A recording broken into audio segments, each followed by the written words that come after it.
Hello everyone. It's another beautiful day in the neighborhood. So we've been going at a great pace, and I say that, I was wondering if I was going to do that.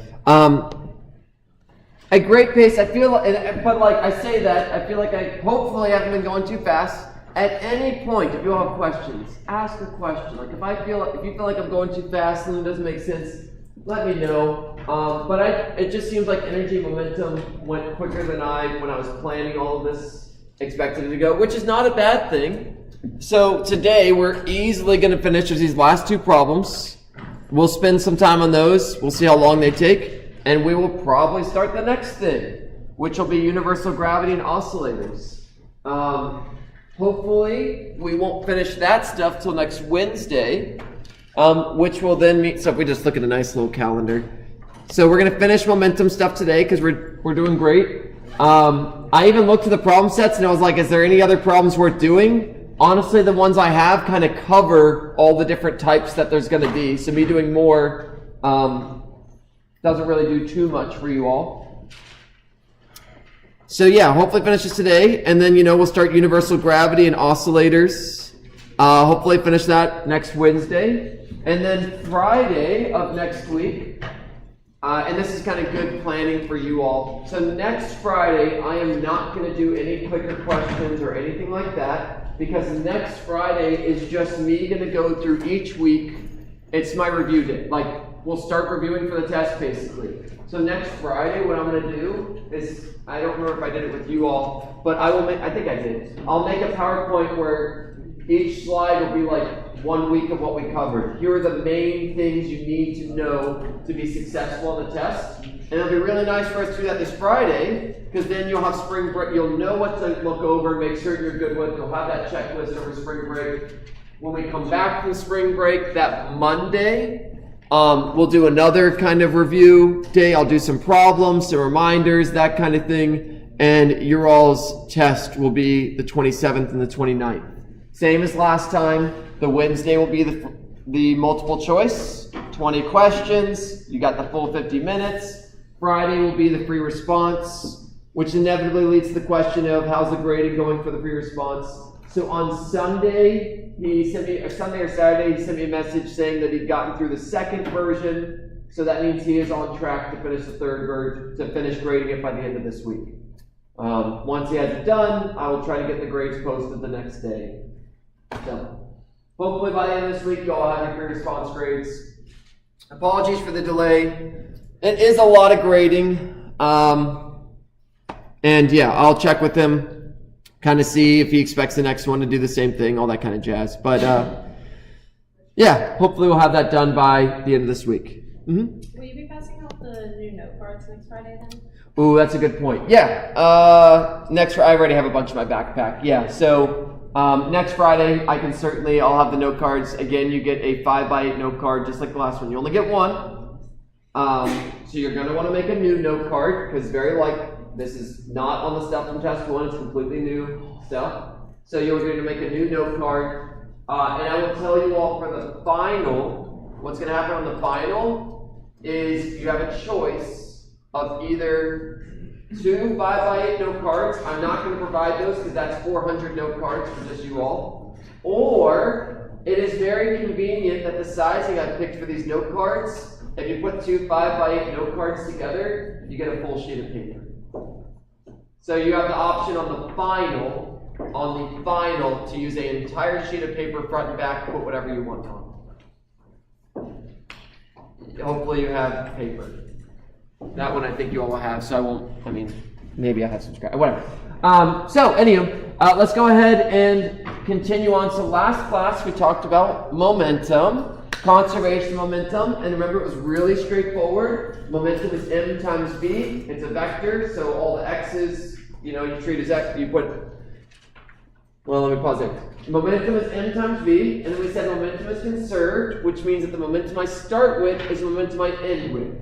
So add up all your momentums. If you have 5 objects, find each of their momentums. If you add up all of those, that equals all the momentums you end with. So if you have 5 objects in the beginning and magically it turns into 3 objects, add up all your m's and v's, equals add up all your m's and v's. But the x and y have to be separated. You cannot just mv plus mv plus mv, call it good. You have to do mvx plus mv, like all the x's together. And so this problem that we're doing today showcases that. Let's put it that way. And the next one we do will also showcase this. So we have a falcon coming down, killing this bird. Well, it doesn't say it dies, but whatever. Maybe it survives. A falcon hits a pigeon. They collide. They get stuck together. What is their combined velocity after impact? So we're saying they get stuck together. So they start separated and they end together. We have the velocity vector. Well, not the velocity vector, not yet. We have the velocity of the falcon and an angle. And then we have the velocity of the pigeon. And so last class, kind of right at the end, we set up, we called the falcon number 1, we called the pigeon number 2, just to make it easier, so I didn't have to write falcon and pigeon a bunch of times, or F and P, and then people were like, what's F? Whatever. 1 and 2. Nice and simple. So we said the x component of the falcon's velocity, the initial x component, is 28 times cosine of 35. So we have a little triangle there. We said the y component is negative 28 times sine of 35. Again, positives and negatives matter a lot. We're back at vectors, and this is a reminder to you all, when it comes to vectors, the sign comes from the picture. The sign comes from the picture. Nothing in the math is going to give you that negative sign. You have to use the picture to figure out the sign. If it's down, it's negative. If it's up, it's positive. My x component was positive because to the right is positive, to the left is negative. So remember, vectors, the sign comes from the picture. Scalars, the sign comes from the math. That's a good kind of thing to keep somewhere in your head. All right, great. So we got all the velocity components there. We were blessed that the pigeon only had an x component. The y component, it was only going to the right, so there was no fuss there. All right. And what is our end goal of this problem? We are trying to find the final velocity. Not final velocity of 1, not final velocity of 2, final velocity because they get stuck together, 1 and 2. They have just one velocity. There's no point to me labeling it velocity final 1 or velocity final 2. In fact, that'd be confusing because that would mean that they're still separated, but they're together. So just VF. If you got one thing, we don't need to clarify which one it is because there is no which one. All right. I want you all to try to set up the momentum equations. Have fun. I'll give you all like 30 seconds, a minute or something. There is the X and the Y. So I'll remind you all of that. See if you all can set up conservation of momentum here, given these two things. Yeah. There's no external force, right? No, that's a great question. Technically, gravity is present in this problem. We are just going to pretend like gravity is not affecting these things because the collision is so quick. Because that's a great point. Technically, gravity is present here, but because this collision is so quick, gravity has a negligible effect on the final. So this actually, the answer you get here would actually be reasonable. Even though we're like, but gravity, we're not actually necessarily ignoring gravity so much as we're saying its effect is so tiny that we can basically ignore it. Yeah. Wait, explain that like one more time? Yeah, so his question was, is there any external forces acting on it? The reason that mattered is when we do conservation momentum, one of the fundamental assumptions is that there's no external forces acting on it. That the collision is the only thing that matters. There's no like wind pushing it while it's colliding. There's nothing out of nowhere is like, yeah. And I'll straight up honest with you, if I give you a collision, you can always assume there's no external forces acting on it. If things are colliding or separating, you do not need to account for anything else except that hitting each other or separating. Why don't you just add like work due to like other stuff on one side of the equation? You wouldn't do work, you'd actually do force times time. Because the change in momentum equals force times time.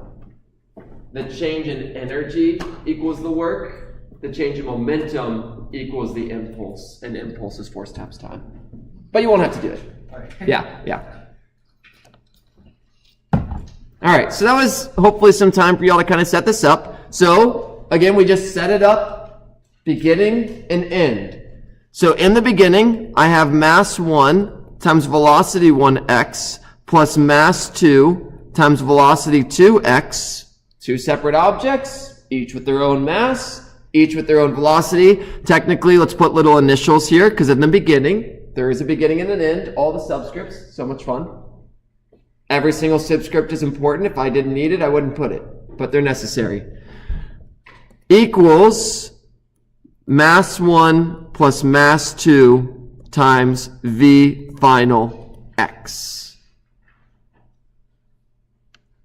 Because again, it's all in the x. I will go ahead and through the power of shrinking, make this not look as ugly.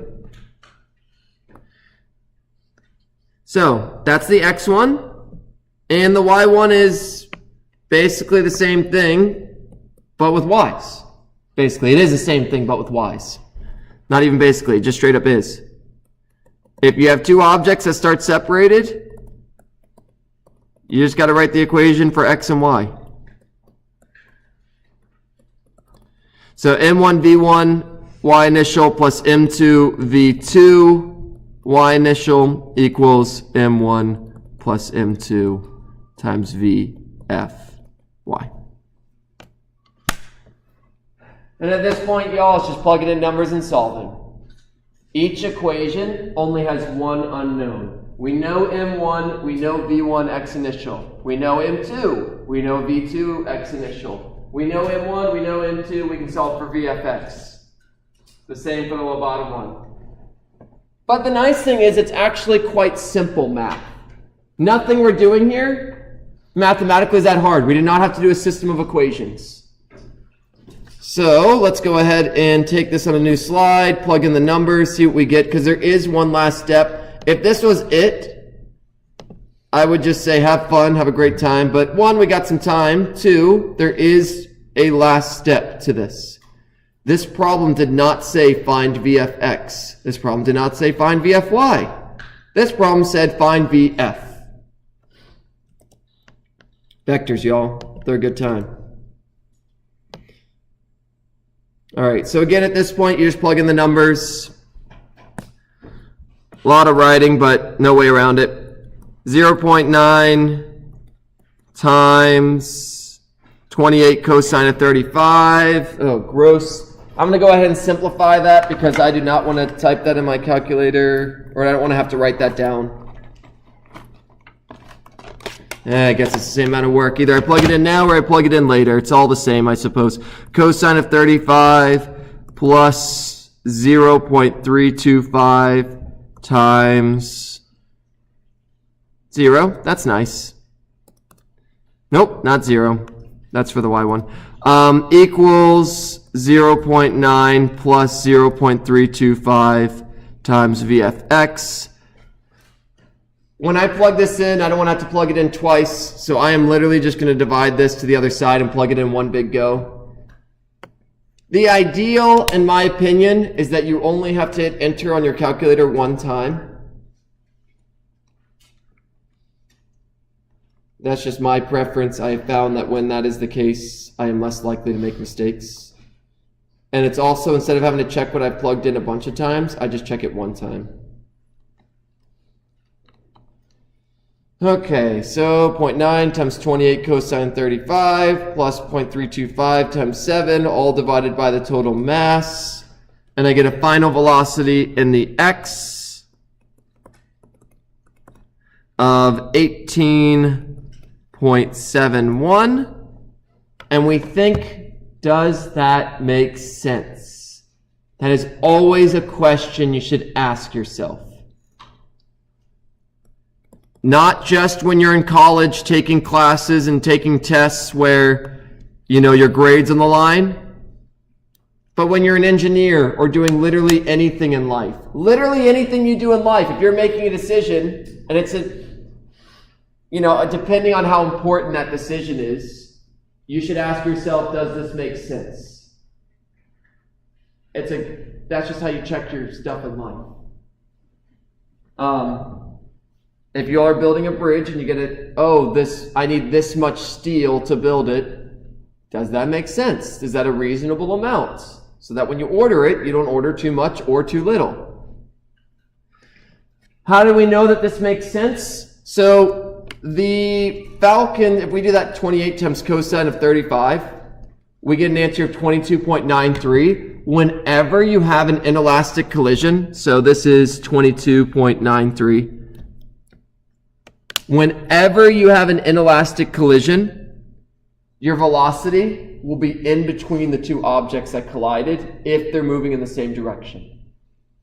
Because there's more mass involved, so it's going to slow the whole thing down. The one that was going fast will slow down. The one that was going slow will speed up. This number is in between the two. Yay. This only applies if they're going the same direction. If they're going opposite directions, again, you kind of think through what makes sense in that scenario. All right. Just good to remind you all of that. The next one, 0.9 times 28 sine of 35 plus 0.325 times 0. That's just going to go away, so might as well note that now. Equals 0.9 plus 0.325. You find a y. You plug that stuff in. The nice thing is you can kind of hijack your previous equation and just change a few things.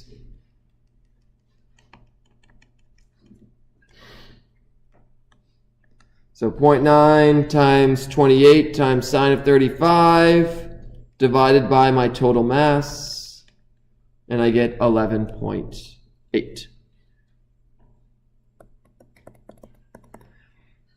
I've mentioned this a few times, but if you haven't noted, but the rule of thumb, how many digits should you write? 2 or 3 decimal places is pretty good for college. Yeah. Oh, yeah. Thank you. I forgot the negative. Very, very, very important. Yep, negative. The final velocity will be negative. They will both go downwards. Thank you. I assume that was what you're... Yeah, sorry, I cut you off. Yeah, negative. Yeah, always be careful of that. If I put a positive y velocity, that would mean when this bird hit the pigeon, that they somehow both flew upwards. Doesn't make sense. And same thing, we check, does this make sense? This velocity is going to be something bigger than 11. It goes down. If you gain mass, you slow down. That is a thing. If you're running and you suddenly pick up something, you go, wow, what is a scenario that, I don't know. You get more mass, you're going to slow down. Conservation momentum says that. I can't think of an easy example of that. It's like if your car is going and someone drops a box on it while it's going, like this is just such a ridiculous scenario. But the opposite is true. If you're going and you're losing mass, you will speed up. So if you're like on a cart and you chuck some mass behind you, you'll actually speed up. Makes sense. That's how a rocket works. All right. Cool. We're not done. One last step. I guess 2 last steps. I want final velocity. So how do I find final velocity? I want you all to see if you remember. If I got VFX and VFY, spin 30 seconds. How do I find the velocity? And how do I find the direction? How do I find the net velocity, the total velocity? I've given you the x and the y, but at the end of the day, how fast are they actually going? I just want one number. And then how do you find the angle? How do you find the direction that they're going? Because that also matters. If you have 2 things collide, you probably want to know where it's going to end up. So see if y'all remember how to get that. How do you get the magnitude of this? And how do you get the angle?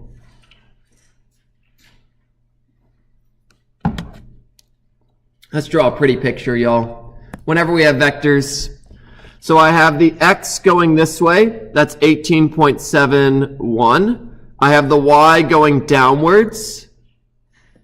And through the power of drawing a picture, we made a triangle. Remember, y'all, vectors, they're triangles. So when I say, what's the magnitude? You find the hypotenuse. When I say find the direction, we find this angle. That angle describes the direction it's going. So VF is going to equal the square root of the two numbers. So 18.71 squared plus negative 11.80 squared. That will equal something. Something bigger than both of those. That's another way to check your work. Anytime you all get the magnitude, it should be, the hypotenuse is always bigger than either of the two sides.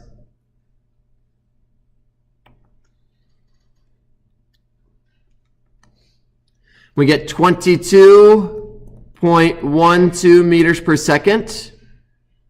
This is slower than the Falcon was originally. Again, makes sense. So this is my final velocity. Specifically, I should clarify final speed or final magnitude of velocity. If I want the direction, theta is going to be tangent inverse. Now, you have some options here. You can put the y in as a negative, and that's actually okay. Let me just double check what's going to happen when we do that to make certain what I tell you is going to be correct. Make certain your calculator's in degree mode. Yeah, that's fine. You can put the negative here. So 11.8 over 18.71.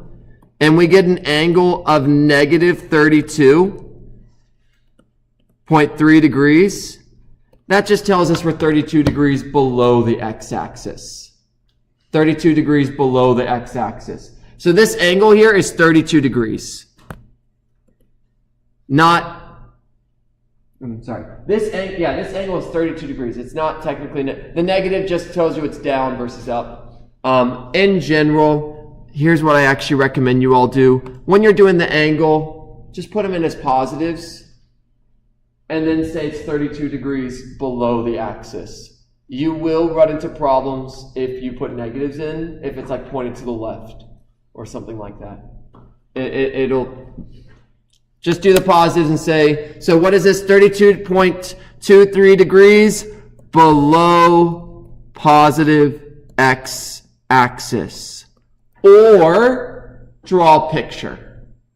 On your all stuff, I will accept the angle or a picture. Both are acceptable to me. At the end of the day, I just need to know that you know which way it's going to go. Yeah? So if you use the definition of the dot product, does that give you somehow the direction? So there's no dot product here. Momentum has no dot product associated with it. That was for force. The velocity is vector. It is. So if you do the dot product in this velocity vector, well, what do you do in the dot product of it with? just trying to, Like VFX dot VFY? yeah. What does that give you? 0. The dot product multiplies the parts of vectors that line up with each other. If you have two vectors that are perfectly perpendicular, the dot product between them is 0. So in general for dot products, only do a dot product if your equation has a dot product in it. So like work had a dot product in it, work equaled force dot the displacement. And I believe that's the only dot product I've given you all. Yeah, so that's the only time a dot product has showed up in this class. There is other reasons for doing dot product, but only do a dot product if your equation says to. And as far as combining velocities, it's fine in the Pythagorean. There's no dot product involved. Yeah, if you do dot product two perpendicular vectors, you get 0. If you cross product them, you get them multiplied, which also won't give you anything useful. Yeah, but it's a good question. It's an interesting question for sure. Yeah, because if you dot product, so as far as like the angle, if you dot product them, you'll find that the angle between VFX and VFY is 0. The dot product gives you this angle, not the one that we wanted. Yeah. All right. There you go, y'all. Great problem. Do it on your own. Have a great time with it. This is a very reasonable question for a free response. There's nothing I did here crazy. The math wasn't hard. Do you know how to set up a conservation momentum problem in the X and Y? Another good question that would be reasonable for the free response is the next one. So 370 kilogram deer are standing on a 200 kilogram flat rock that's on an ice covered pond. A gunshot goes off and the deer scatter. Deer A runs one direction, deer B runs another direction, deer C runs another direction. Deer C is running very fast. I don't know if that's exceeding the actual speed a deer can run at, but you may not even realize that. 27 meters per second is 60 miles per hour, so I guess that deer is going 45-ish miles per hour. I don't know how fast deer can run. Can they run that fast? No. All right. Well, I didn't make that. So I guess to begin with, the deer C is running a little bit too fast. It shouldn't affect things too much. All right, let's draw this problem. So here they all. We're going to look at it from above because that's just the best way to do it. These I's and J's are looking at it from above because we're going to say that deer can't fly off into space. So, all right, so here's my deer. Here's deer 1. Here's deer 2. Here's deer 3. There they are. It looks like a face. The red thing is my boulder. That's my rock. Let's label these. Let's call the rock 1. Let's call deer A. I guess it's called, is it called deer? Yeah, it's called deer A. So we'll put a little A there. B, C. All right, there they all are. Why were they on this rock? I don't know. I had to make up, whatever. A lot of physics problems are kind of nonsense. Why are they on ice? So there's no friction. If there was friction, there would be an external force. Couldn't do conservation momentum easily. The rock probably wouldn't do anything. So they start all on here. That's my original. And then my final. So there's my boulder. It's going to be moving some direction. I have no idea which direction this boulder is going to move until I do the math. I have no clue. But maybe we can get a sense of it. So deer A runs 15I, 5J. So that's going to be, if this is deer A, they are moving more to the right and a little bit up. It's good to have an idea what a vector looks like from the numbers. 15I, that's 15 to the right. Positive 5J, that's 5 up. You get an arrow that's mostly to the right, but a little bit up. Yeah. So, is that their initial speed? Like they're just like taking off? Oh, what's really great? They're just sitting on the rock. They're original. They're standing on a rock.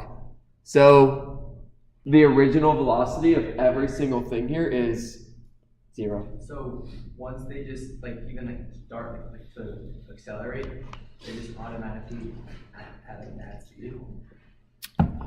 Yeah, they magically accelerate instantaneously. What's cool is they gain this velocity while they're still on the rock. To simplify it as much as possible, once they hop off the rock, it doesn't say how big the rock is. This could be huge. This rock could be the size of this entire room, and it wouldn't be 200 kilograms. But yeah, they gain this velocity. They have this velocity once they hop off the rock. Yeah, that is an important distinction. So I drew them a little bit off of it. So deer A is running that way. Go ahead, see if y'all can. This is good vector practice. Which way would deer B be going? Which way would deer C be going? Practice drawing those vectors, y'all. That is a very good skill to be able to translate the math into a picture. You don't have to be able to solve this problem, but it is a very useful skill for you all to be able to look at a math thing and visualize what it represents. That's what that's a very useful skill for you all as engineers, as anyone, computer science, any of that kind of stuff. Take numbers and visualize what it means. Yeah. We should say as if the deer are all standing on top of each other because they all start at the origin. What's really cool, doesn't matter where they start. Doesn't matter. Yeah, that's a great point. It doesn't actually matter where they start on this thing. Conservation momentum doesn't matter. Yeah. All it cares about is my initial velocities and my final velocities once they leave it. Yeah, which is really cool. All right. So deer B, I have negative 12 I hat, so that's to the left. and positive 8 j hat, so that's up. So dear B is going to be going to the left, mostly to the left, but almost as much up. 8 is less than 12. So kind of up to the left. Maybe that's like a 40-ish degree angle. I could figure out the angle by doing math, but something like that. Not quite 40, it's not quite even, maybe 37. I don't know, I'm just making up numbers. Something that's not quite 45. 45 would mean that they're exact same number, 12 and 12. All right, dear C running at 1.2 I hat, that's to the right. Negative 18 j hat, that's down. Mostly down, a little bit to the right. All right. Now, based on this picture, you can guess a little bit about which way it's going to go. But it's really hard. Like, the numbers here are also similar, and you get a little bit of symmetry. So take your guesses which way you think the rock's going to go. That's kind of fun. You don't need to know the right answer, but it's kind of fun to do. All right, so let's write down our givens. It's going to be a big list, y'all. In fact, let's just do it here. Mass 1 is 200 kilograms. Mass A is 70. In fact, let's just streamline this. Mass A equals mass B equals mass C equals 70 kilograms. Velocity initial of the entire thing is 0. Velocity initial x, velocity initial y. All the velocities are 0. In fact, sure, let's just put that. Let's go ahead and break it in. So velocity initial x equals velocity initial y equals 0. There is vectors, so that's just good to keep in mind.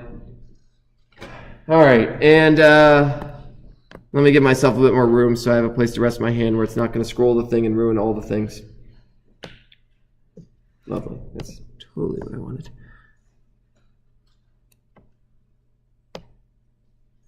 All right.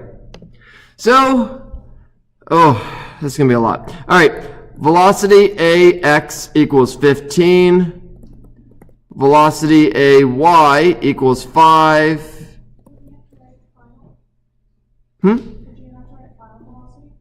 Ooh, good point. Thank you. F. I should put the final. That is a great point. Velocity BX final equals negative 12. MS velocity BY final equals 8. Velocity CX final equals 1.2. And velocity CY final equals negative 18. All right, cool. Lots of givens. All right, now we're going to set up conservation momentum. See if you all can set it. I'll give you all a minute or two. What do you think the conservation momentum is going to look like here?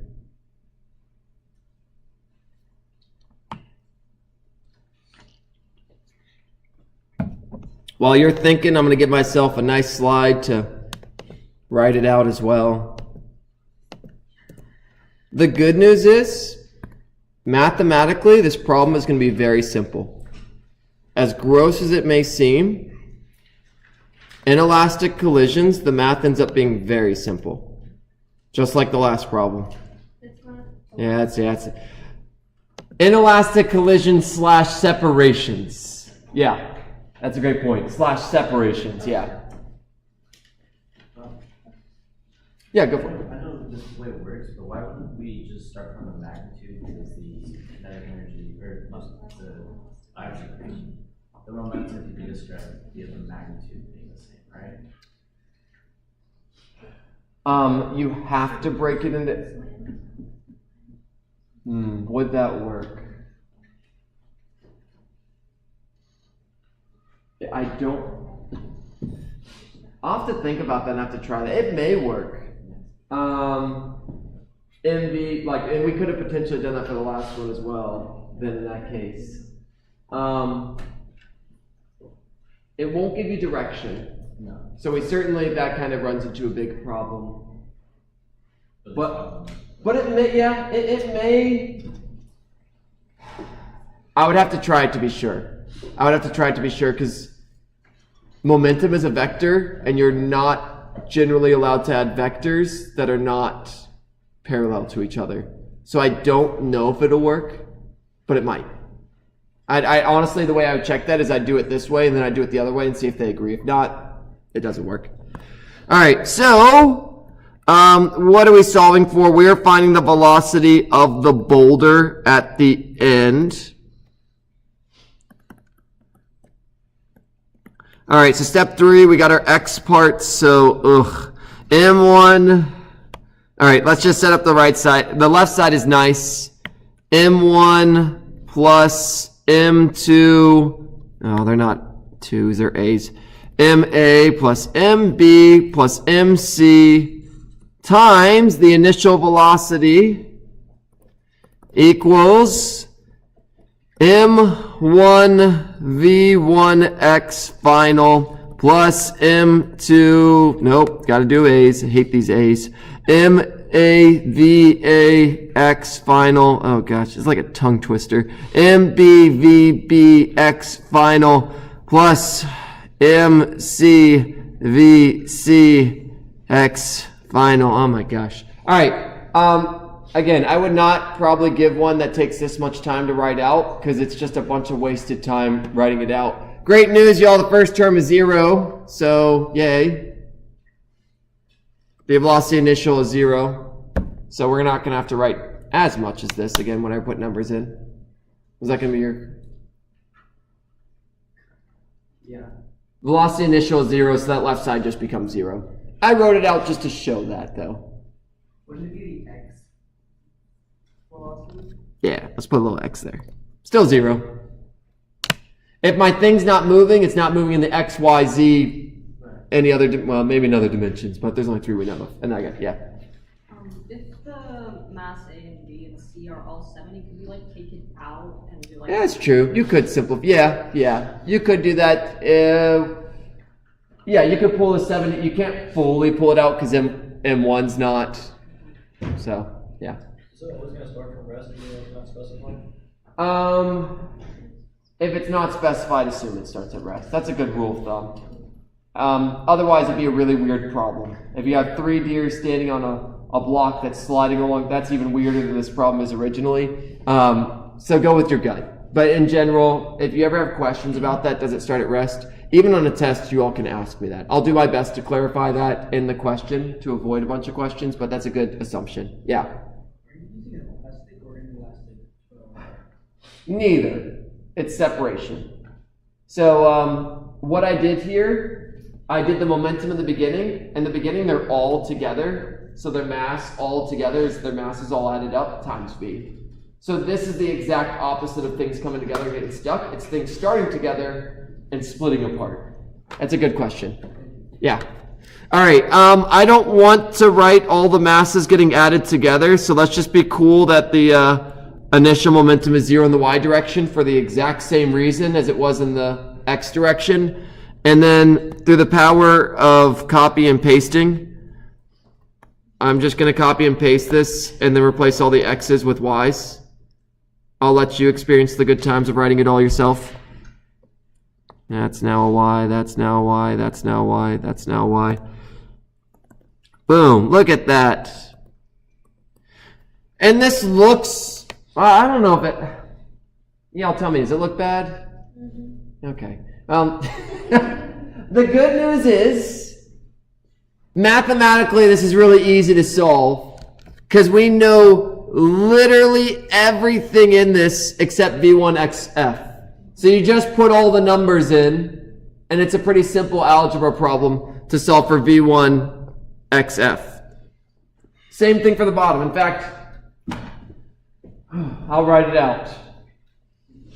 As much as just to show you all it's not as bad as it looks. I would not do one like this on the exam just because it's too much writing. Having 4 objects, there's very little benefit to that over like 2 or 3. So it just results in more writing. But it's a good practice problem. If you can do this, you can do it with less objects. Remember, I always give you all harder problems on the problem set. It's better that you practice harder problems and the test is easier than the opposite. So, anywho, let's, gosh, what do I want to do here? I guess just jump back and forth. I'm going to take my givens and put them over because I know what the equation's going to be, and I don't want to keep jumping back and forth between the slides, and there's no way for me to see it all in one go. Boom. Boom. I am also going to save this real quick because, oh my gosh, if I have to write all this all again. And we've seen what happens with my PowerPoints, the ghosts. So yeah, it's just plugging them in, and will I do the final algebra? I don't know. Maybe, maybe not. But yeah, start writing it out for yourself while you're waiting for my thing to save. Why not, right? I'm not doing anything crazy by plugging them in, but good to practice on your own, see if you can get the answer I get.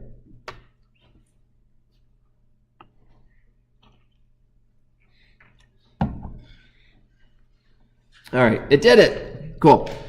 Okay, so in our x direction, we have 0 equals 200 times v1 final plus, I am totally going to do what you said about pulling out the mass so I don't have to write as much. They all share the same mass, so I'm just going to pull that out.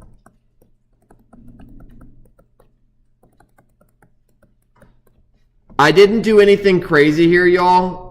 MA, MB, MC, they're all the same mass, so I got to save a lot of writing by just pulling that mass to the front. Feel free to look at this later and confirm that for yourself. And this equation is 200 V1 final Y plus 70 times 5 plus 8 plus negative 18. You rearrange this and you get that V1Fx equals, you do the math, so you do 70 times all that crap and you divide it by 200 and you get the answer. Negative 200? The 200 becomes negative and you leave it over. Thank you. Yes, thank you, thank you, thank you. So, something I almost made the mistake of here is I just told you all, do the 70 times all this stuff and just divide it by 200 and that spits out the answer. Let's go ahead and just show one more step of algebra. Equals negative of that, because if I subtract it over, it becomes a negative. I will be honest with you all, I made this mistake on the quiz, on the momentum quiz, but because I went back and double checked my work, I have corrected the solutions for you all, so they're actually correct. But it's one of those things. If I make this mistake, it means it's likely that other people will make the mistake. Who knows how many? I won't be conceited and say a lot of you all. But I will say, if any mistake that one person in this class makes, a lot of people will also make that same mistake. So it's always good to kind of figure out what these mistakes are, so you can avoid them. And same thing on this side. Equals negative, because yes, you do have to subtract that over. That does introduce a negative sign. And that's a big deal. Because if you say it's positive when it should be negative, that's the wrong direction. And that matters a lot. Going left versus right is a huge deal. Having your car in drive versus reverse is a huge deal. So, it does matter. Signs matter a lot in the real world. All right, so negative 1.47 meters per second.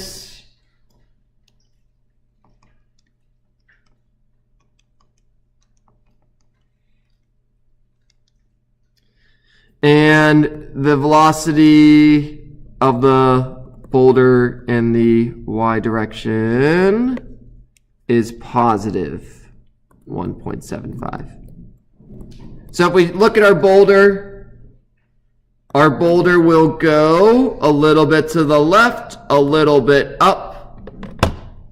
I don't know if I would have guessed that, but that's the answer. That's the direction it'll go. You can find the final velocity. The final answer didn't say it in vector form, so we do have to do VF equals the square root of 1.47 squared plus 1.75 squared. Technically negative, but the square, I'll just put the negative so people don't get confused when they look at this later. Negative's going to go away anyway, so. Is that me? Is that my, okay, it's not my microphone. Every time I hear that, I'm like, is it rubbing against my shirt? No. Okay, cool.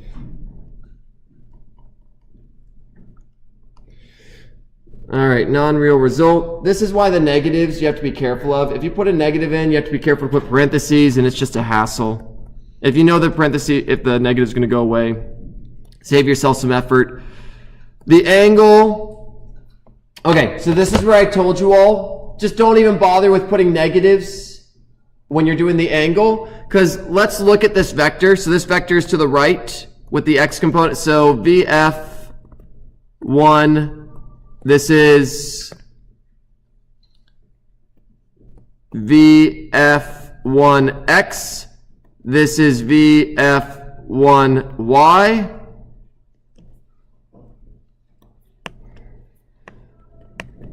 Oh, I did the thing. Is it the ghost? It's the ghost. Okay, whatever. We're just going to deal with the ghost because we're at the last little bit. When you all find the angle here, and this one I'll just have to fix. So tangent inverse of 1.75 over 1.47. That's going to spit out tangent inverse of 1.75 divided by 1.47.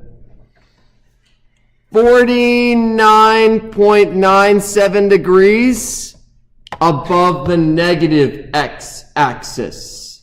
The picture is what tells you the direction.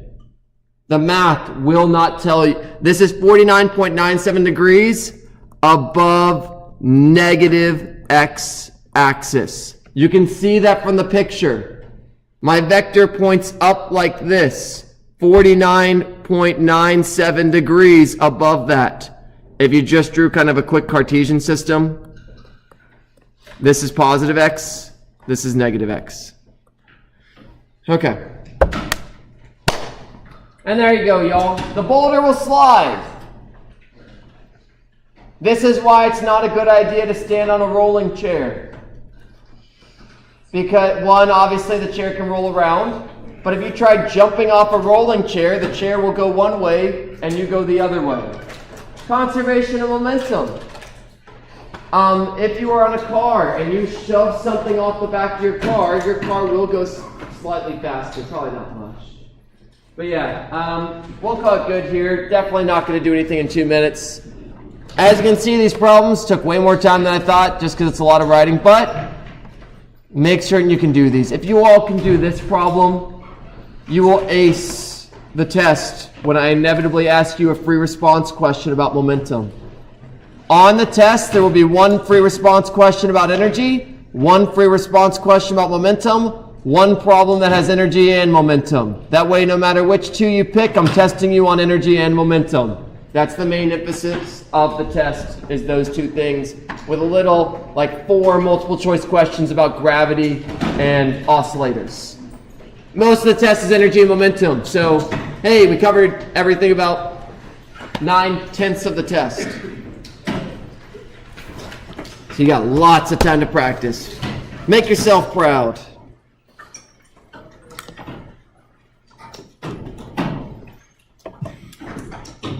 When's the test? When is the test? After spring break. Okay. Yeah. Do you have a Landau book? Is that Landau? Oh my gosh, man. Are you a physics major? Yeah. Okay, you better be. I was like, based on the questions you ask and things like that, if you weren't a physics major, I'd be a little disappointed. Yeah, I'm in mechanics right now, actually. It sucks. Huh? I'm in mechanics. How? I want to do research with the prof, Chris is. Yeah. And so he was like, okay, prove to me you're good. I was like, But you're in physics 1 and you're in classical I read mechanics. Taylor's in high school. So Okay. it was Okay. like, Well, I'm surprised. I didn't think they'd let you. Well, if you get a if it's his Oh. class, then he can let you. Sure. Okay. Yeah. Coast it. He's an interesting person. He is one of the hardest professors. I'll just put it that way. He is. And I don't know, my class, some of them have done the homework, recent homework, so I'm the only one that's caught up. Yeah. And they all decided on taking a take-home exam rather than doing an exam in class.